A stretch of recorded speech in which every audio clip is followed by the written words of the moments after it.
കർത്താവേ, നിൻ്റെ ഉന്നതമായ നാമത്തിന് സ്തോത്രം ചെയ്യുന്നു. കർത്താവേ, നിൻ്റെ വിശുദ്ധ പൗരോഹിത്യത്തെ മഹത്വപ്പെടുത്തണമേ. കർത്താവേ, സഭയിലുള്ള സാന്നിധ്യം പ്രകടമാക്കണമേ. 40 വർഷം ഞാൻ അർപ്പിച്ച കുർബാനയുടെ യോഗ്യതയാണ്. കൃപാസ്ഥാനത്താറെ ജീവനോടെ പ്രത്യക്ഷപ്പെട്ട പരിശുദ്ധമ്മയുടെ പ്രത്യക്ഷീകരണത്തിന് സ്ഥിരീകരണത്തിനായി അങ്ങയുടെ മക്കൾ ഇന്ന് അഭിമുഖിക്കുന്ന എല്ലാ വിഷയത്തിൻ്റെ മേലും സഞ്ചാരി മാതാവി സമയത്തിൻ്റെ അധികാരി അമ്മയുടെ പ്രത്യേകമായ സാന്നിധ്യം ഉണ്ടായിക്കൊണ്ട് കർത്താവേ, ഞങ്ങളുടെ കഴിവ് കൊണ്ടല്ല, അങ്ങയുടെ കൃപ കൊണ്ടാണ് അങ്ങയുടെ മക്കൾ എവിടെയെല്ലാം യാത്ര ചെല്ലുന്നുവോ, ഏതെല്ലാം പരീക്ഷ എഴുതുന്നുവോ, ഏതെല്ലാം പരീക്ഷ റിസൾട്ട് കാത്തിരിക്കുന്നുവോ, ഓരോ വിഷയത്തിനും മനസ്സ് ബന്ധു നീറിക്കൊണ്ട് കാത്തിരിക്കുന്ന സഹായം പ്രതീക്ഷിക്കുന്ന ഓരോ സ്ഥലങ്ങളെയും കർത്താവേ, അത് നഷ്ടപ്പെട്ടു പോകാതെ അവർക്ക് കിട്ടാനും അവർക്ക് അനുഭവവേദ്യമാക്കാനും കർത്താവെ സഹായിക്കണമേ എന്ന് പ്രാർത്ഥിക്കുന്നു. ഓരോ ഡേറ്റും നീ പ്രത്യാശയോടെ കാത്തിരിക്കുന്ന ചില വ്യക്തികളുടെ വരവ്, പ്രത്യാശയോടെ കാത്തിരിക്കുന്ന ചില ഓഫറുകൾ, പ്രത്യാശയോടെ കാത്തിരിക്കുന്ന ചില തീയതികൾ എല്ലാം എൻ്റെ ദൈവവേദനെ നിനക്ക് അനുഗ്രഹമായി മാറട്ടെ. അതിനെതിരെ വരുന്ന എല്ലാ തിന്മയുടെ ശക്തികളെയും ഈശോയുടെ നാമത്തിൽ ഞാൻ ബന്ധിച്ചു കർത്താവിന് കാൽക്കീഴിലാക്കുന്നു. കർത്താവെ, രോഗികൾ, പീഡിതർ, കുടുംബസമാധാനം ഇല്ലാത്തവർ, വിദേശ യാത്ര ചെയ്യുന്നവർ, കർത്താവെ, അവരെല്ലാം നീ ആശീർവദിക്കണമെന്ന് പ്രാർത്ഥിക്കുന്നു. എൻ്റെ കർത്താവിൻ്റെ ഉന്നതമായ നാമത്തിൽ സഭയുടെ അധികാരത്തിൽ കുരിശിൻ്റെ അടയാളത്തിൽ ഉപരി പഠനത്തിന് വേണ്ടി ചിന്തിക്കുന്നവരും ആലോചിക്കുന്നവരും അതിനുവേണ്ടി പരിശ്രമിക്കുന്നവരും അവരുടെ കഴിവിനേക്കാൾ ഒരു ദൈവത്തിൻ്റെ കൃപയാൽ അവർ ചെന്നെത്തേണ്ട ഇടത്ത് അവരെ എത്തിക്കാൻ വേണ്ടി പരിശുദ്ധമ്മ ദേവമാതാവിൻ്റെ മധ്യസ്ഥ പ്രാർത്ഥിക്കുന്നു. കർത്താവ്, അസ്ഥിരോഗികളെ നിസുഖപ്പെടുന്നതിനെ ഓർത്ത് നന്ദി പറയുന്നു. അത് ദർശനത്തിലുള്ളതാണ്. അസ്ഥിരോഗികളെ കർത്താവ് സുഖപ്പെടുന്നതിനെ ഓർത്ത് നന്ദി പറയുന്നു. നിത്യപിതാപുത്രൻ പരിശുദ്ധാത്മാവായ സർവേശ്വരെ നീക്കുവാമേ. എൻ്റെ മക്കളെ, ദൈവവുമായിട്ടുള്ള ഡീലിങ്സ് വളരെ സൂക്ഷിച്ച് ഡീൽ ചെയ്തില്ലെങ്കിൽ ഞങ്ങൾക്ക് സെമിനാർ പഠിക്കാറെത്തി അവിടെ ചില ആൾക്കാരൊക്കെ പഠിക്കാതെ എന്നോട് ഞാൻ സെമിനാർ പഠിക്കുന്ന കാലത്ത് ഈ സ്റ്റഡിയുടെ പഠന സമയമുണ്ടല്ലോ, ആ സമയത്ത് ചില സമയത്തൊക്കെ നാടകം എഴുതും, ചില സമയത്ത് ചെറുകഥ കോമ്പറ്റീഷൻ വരും ഒക്കെ എഴുതും, ചിലപ്പോൾ കവിത കോമ്പറ്റീഷനൊക്കെ എഴുതും. അപ്പോൾ കൂട്ടുകാരുണ്ടല്ലോ, ആ പിൻ ഡ്രോപ്പ് സൈലൻ്റ് ആയിരിക്കേ. കൂട്ടുകാർ പഠിത്തം കഴിഞ്ഞിട്ട് പുറത്തിറങ്ങില്ല, നമ്മൾ പ്രാർത്ഥിക്കാൻ വേണ്ടി ഇറങ്ങുമ്പോൾ ചെവി പറയും, എന്താണ്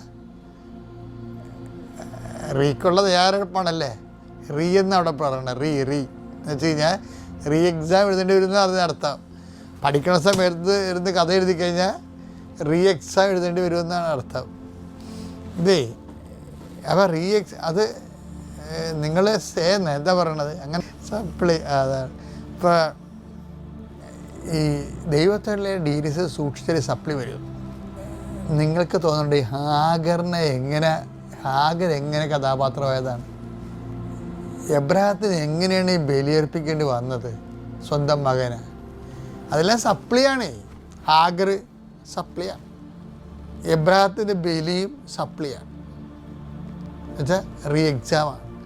ഒരു എക്സാമിന് തോറ്റാൽ ദൈവം അടുത്ത് അതിനേക്കാൾ ഭാരമുള്ള വേറെ എക്സാം വെക്കും. ദൈവത്തെ സംബന്ധിച്ചിടത്തോളം ദൈവം ഒരാളെ എക്സാം ചെയ്ത് സത്യസന്ധമാണെന്ന് കണ്ടാൽ മാത്രമേ പ്രൊസീഡ് ചെയ്യത്തുള്ളൂ. ഇപ്പോൾ ഹാഗർ എങ്ങനെ വന്നതാണ്? സാറാടെ ചിരിയിൽ നിന്നാണ് ഹാഗർ വരണത്. കർത്താവ് ആദ്യം പറഞ്ഞില്ലേ, അടുത്ത വസന്തത്തിൽ ഞാൻ ഇതിലേ കടന്നു പോകുമ്പോൾ നിനക്കൊരു കുഞ്ഞുണ്ടാകുമെന്ന് പറയത്തില്ലേ. ഉടനെ സാറാ ചിരിച്ച്, കാരണം ദൈവത്തിൻ്റെ വചനം അവിശ്വസിച്ചു. അപ്പം എന്ത് പറ്റി? അവിശ്വസിച്ച് കഴിഞ്ഞാൽ പിന്നെ അവിശ്വസിച്ച ആ അവസ്ഥയിൽ ദൈവമായിട്ട് ഡീലിങ് നടക്കത്തില്ല. പിന്നെ വിശ്വാസത്തിലേക്ക് വരണമെങ്കിൽ വിശ്വാസം തെളിയിക്കണം. അപ്പം സാറ വന്ന് എബ്രാഹും ആ അതിൽ പെട്ടുപോയി. സാറ ചിരിച്ചപ്പോൾ എബ്രാഹത്തിന് സാറാനെ ഒന്ന് ശാസിക്കാമായിരുന്നു. പക്ഷെ എബ്രാഹിം മിണ്ടിയില്ല.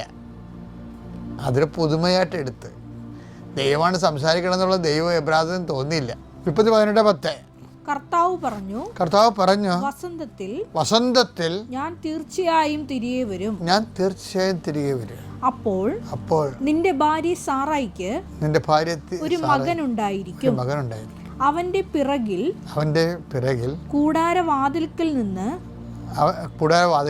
സാറ ഇത് കേൾക്കുന്നുണ്ടായിരുന്നു. അബ്രാഹവും സാറായും വൃദ്ധരായിരുന്നു. അവൾക്ക് ഗർഭധാരണ പ്രായം കഴിഞ്ഞിരുന്നു. അതിനാൽ സാറ ഉള്ളിൽ ചിരിച്ചുകൊണ്ട് പറഞ്ഞു, എനിക്ക് പ്രായമേറെയായി, ഭർത്താവും വൃദ്ധനായി, എനിക്കിനി സന്താന സൗഭാഗ്യം ഉണ്ടാകുമോ? അതായത് ഇതിൻ്റെ ഒരു വാക്ക് ദൈവം തിരികെ ചേർത്തിട്ടുണ്ട്. 11 വായിച്ചേ. കർത്താവ് പറഞ്ഞു, വസന്തത്തിൽ ഞാൻ തീർച്ചയായും തിരികെ വരും. അതിൻ്റെ തീർച്ചയായും തിരികെ വരും. തീർച്ചക്കാണ് പ്രാധാന്യം. വസന്തത്തിൽ ഞാൻ തീർച്ചയായും തിരികെ വരും എന്ന് പറയുമ്പോൾ അപ്പോൾ നിന്റെ ഭാര്യ സാറായിക്ക് ഒരു മകനുണ്ടായിരിക്കും. അപ്പോൾ എന്താണ്? ഞാൻ അടുത്ത വസന്തത്തിൽ തീർച്ചയായും ഞാൻ തിരികെ വരും. അപ്പോൾ തീർച്ചയായും നിന്റെ ഭാര്യ സാറായിക്ക് ഒരു മകനുണ്ടായിരിക്കും. അത് ആ തീർച്ചയായും എന്നുള്ളത് അണ്ടർസ്റ്റുഡാണത്. പക്ഷെ ഇത് വചനം കേട്ടിട്ട് ആ പൊട്ടിക്ക് മനസ്സിലായില്ല. അവൾ ചിരിച്ച് കഴിഞ്ഞാലുള്ള ഒരു കുഴപ്പം, ദൈവത്തിൻ്റെ വചനം അവർ കേട്ട വചനം അവർക്ക് പ്രയോജനപ്പെട്ടില്ല. കാരണം അവരത് വിശ്വസിച്ചില്ല എന്ന് പറയുന്നില്ല. ഹെബ്രായർ 4:2 എന്നാൽ അവർ കേട്ട വചനം അവർക്ക് പ്രയോജനപ്പെട്ടില്ല. കാരണം അവർ അത് വിശ്വസിച്ചില്ല. വചനം ഇപ്പം ഇവിടെ ചിരിച്ചപ്പോൾ എന്ത് പറ്റി? വചനം വിശ്വസിച്ചില്ല. അപ്പോൾ ആ കേട്ട വചനം ഇനി പ്രയോജനപ്പെടത്തില്ല. അപ്പോൾ ദൈവം എന്ത് ചെയ്ത്? ഇനി ഇവരുടെ അവിശ്വാസം ടെസ്റ്റ് ചെയ്യാൻ വേണ്ടി എന്ത് ചെയ്ത്? ലോത്തിനെ ഇളക്കി വിട്ട്. ലോത്തൊക്കെ വെറുതെ അവിടെ ഈ ലോത്തൊക്കെ ഇവർ പറഞ്ഞ കേട്ട് ഈ കുഞ്ഞാടിനെ പോലെ പറയുകയാണ്. അല്ലെങ്കിൽ എബ്രാഹിം കൊണ്ടുവരുക ലോത്ത് വല്ല ഗുണ്ടായുസം കൊണ്ടാണ് കാണിക്കണമെന്നുണ്ടെങ്കിൽ ലോത്ത് വീട്ടിൽ നിന്ന് ഇറങ്ങിപ്പോരുമ്പോൾ പഞ്ചപുച്ച ഉടക്കിയ ഇയാളുടെ ഒരു ദാസനായിട്ട് പോകുന്ന ആളാണ്. പക്ഷേ ഇവർ ദൈവത്തിൻ്റെ മുമ്പിൽ ചിരിച്ച് പണി മേടിച്ചപ്പോൾ ലോത്തിൻ്റെ യഥാർത്ഥ രൂപം കാണിച്ചു. എന്താണ്? അവനവരുടെ കൂട്ടുകാരെല്ലാം കൂടിയിട്ട് പിന്നെ എബ്രാഹത്തിനെ സമ്മർദ്ദത്തിലാക്കി വെള്ളപ്രശ്നവും അങ്ങനെ പല പ്രശ്നം വരാൻ പോകുന്നുണ്ട്. ഇതുപോലെ ലോത്ത് കുറച്ച് പരുക്കനായി. സാറായിക്ക് ലോത്തിന് സംശയം. എബ്രാഹിം അങ്ങ് വീട് ചത്തു കഴിഞ്ഞാൽ പിന്നെ ലോത്തിൻ്റെ ഭരണവില വരാൻ പോണത്. അപ്പോൾ സാറാനെ എങ്ങനെ കൊന്നാൽ എന്ത് ചെയ്യും? സമ്പത്തെല്ലാം അടിച്ചെടുക്കൽ ഈ ലോത്ത് കഥാപാത്രമല്ല, ചിരിച്ച് കഥാപാത്രം. ഇവള് ചിരിച്ച് ദൈവത്തിൻ്റെ വചനം അവിശ്വസിച്ച് കഴിഞ്ഞപ്പോൾ ആ കണക്ഷൻ പോയി. അപ്പം ലോത്ത് ബലം പ്രാപിച്ചു. നമുക്ക് ചുറ്റും ഉണ്ടാകുന്ന കുഴപ്പമാണ്, നിങ്ങൾ ഈ പ്രാർത്ഥന മുടക്കുകയും നിങ്ങൾക്ക് ഇത്തിരി പണം കിട്ടിക്കഴിയുമ്പോഴും ജോലി കിട്ടിക്കഴിയുമ്പോൾ ദൈവത്തിനൊക്കെ മറക്കുകയും ചെയ്യുമ്പോൾ എന്ത് പറ്റും? നിങ്ങൾക്ക് ജോലി കിട്ടണമെങ്കിൽ നിങ്ങളുടെ ഭാര്യയും ഭർത്താവായിട്ട് ഭയങ്കര സ്നേഹവും പൊന്നും തേനും ഒക്കെ ആയിരുന്നു, മക്കളുമായിട്ടൊക്കെ ഭയങ്കരമായിരുന്നു. നിങ്ങൾ ജോലി കിട്ടിക്കഴിഞ്ഞപ്പോൾ നിങ്ങൾക്ക് പിന്നെ കറക്കവും പിന്നെ കുർബാനയില്ല, അവിടെ പോകുന്നു. പിന്നെ ജോഗിങ് അല്ലല്ല, ഓരോ സ്ഥലത്ത് റിസോർട്ടിൽ പോയി ആൾക്കാർ താമസിക്കല്ലേ. ഞായറാഴ്ച അങ്ങനെ പോയി താമസിക്കും, കുർബാനക്ക് പോകത്തില്ല. കാര്യം എന്താ? അവർക്ക് ഇനിയിപ്പോൾ ദൈവത്തിന് ആവശ്യമില്ല. പിന്നെ എന്ത് ചെയ്യും? അവസാനം ആ മക്കളുമൊക്കെ തോന്നിയവാസികളായി. നിങ്ങൾ ഓർക്കരുത്, നിങ്ങളുടെ കേമത്തം കൊണ്ട് ഒരുത്തൻ പാട്ട് പാടാൻ പോയി അവൻ്റെ കുടുംബം ഇന്ന് മൊത്തം നശിച്ചിരിക്കുക അല്ലേ? ദൈവത്തിന് മറന്ന പണി കിട്ടും. അതായത് നമുക്ക് ദൈവവിശ്വാസം ഉണ്ടായാലും ദൈവത്തിൻ്റെ ആ ചൈതന്യത്തിൽ വളർന്നു വന്നതിന് ശേഷം നമ്മളിത്തിരി രക്ഷപ്പെട്ട് കാണുമ്പോൾ ദൈവത്തെ മറക്കാമെന്നൊക്കെ വിചാരിച്ചു കഴിഞ്ഞാൽ ഒറ്റണക്ക് പോകത്തില്ല. ഇപ്പം സാറാവുന്ന ചിരിച്ചതാണ് കൂടാരത്തിൻ്റെ പുറകുന്നുണ്ട്. ഇപ്പം എന്നാ പറ്റി? ലോത്ത് അത്രയും നാളും പത്തി മുടക്കിടന്ന് ലോത്ത് ബലം പ്രാപിച്ച്. സാറൊക്കെ പേടിയായി. സാറാ പറഞ്ഞ്, ദൈവത്തിൻ്റെ വാക്യം കേട്ടുകൊണ്ട് കാത്തിരുന്ന നിങ്ങളുടെ തലേന്ന് ഞൊട്ടിക്കൊണ്ട് ശത്രുക്കൾ പോകും, അതുകൊണ്ട് ആകരണ പ്രാപിക്കൂ, പിള്ളേരുണ്ടാകട്ടെ എന്ന് പറഞ്ഞ്. അങ്ങനെ എബ്രാഹത്തിന് ആ സ്ത്രീ അവതളത്തിലാക്കി. എബ്രാഹം പേടിച്ചു പോയി. അപ്പോൾ ഉടനെ ഹാഗർ ഗർഭിണിയായി. അപ്പോഴേ ആ എബ്രാഹം സാറാഭരണ കേട്ടില്ലേ? സാറാഭരണ കേട്ടാണല്ലോ എബ്രാഹം ദൈവം എന്താ പറഞ്ഞത്? വസന്തത്തിൽ തീർച്ചയായും ഞാൻ എതിരെ പോകും, അപ്പോൾ നിനക്കൊരു ആൺകുഞ്ഞുണ്ടാകുമെന്ന് പറഞ്ഞില്ലേ? അത് കേട്ട ആളാണ് എബ്രാഹം സാറാ പറഞ്ഞ കേട്ടപ്പോൾ ഇനിയിപ്പോൾ ദൈവം എപ്പോഴാണ് തരുവത്തില്ലേ അറിയത്തില്ലല്ലോ എന്ന് ചോദിച്ചുകൊണ്ട് അയാൾ ആഗറിനെ പ്രാപിച്ചു, ഇസ്മയിൽ ജനിച്ചു. പിന്നെ എന്ത് ചെയ്ത്? ദൈവം വാക്ക് പാലിച്ചു, ദൈവം ഇസഹാക്കിനെ കൊടുത്തു. പക്ഷേ ആഗർ എങ്ങനെയാണോ സാറായുടെ ചിതിയിലൂടെ രംഗത്ത് വന്ന് ഇവർക്കെതിരായത്, അതുപോലെ ആഗർ സാറാക്കെതിരായി. ദൈവം പറഞ്ഞാൽ കേൾക്കാതെ എബ്രാഹം സാഗറിനെ പ്രാപിച്ചതിൻ്റെ പേരിൽ പിന്നെ എന്ത് ചെയ്യും? അതിനേക്കാൾ വലിയ പരീക്ഷണത്തിന് അഭിമുഖീകരിക്കേണ്ടി വന്നു. അതാണ് ഇസഹാക്കിൻ്റെ ബലി എന്ന് പറയണത്. ഇസഹാക്കിൻ്റെ ബലി എബ്രാഹിം മലത്തി വെച്ചതാണ്. ഈ ഹാഗറിനെ പ്രാപിക്കാതിരുന്നെങ്കിൽ, കർത്താവിൻ്റെ വചനം പോലെ വിശ്വാസത്തോടെയും പ്രത്യേകം കാത്തിരുന്നെങ്കിൽ എബ്രാഹത്തിൻ്റെ ബലി ഒഴിവാക്കാമായിരുന്നു. അത് എൻ്റെ ഒരു സ്വകാര്യ ചിന്തയാണ്.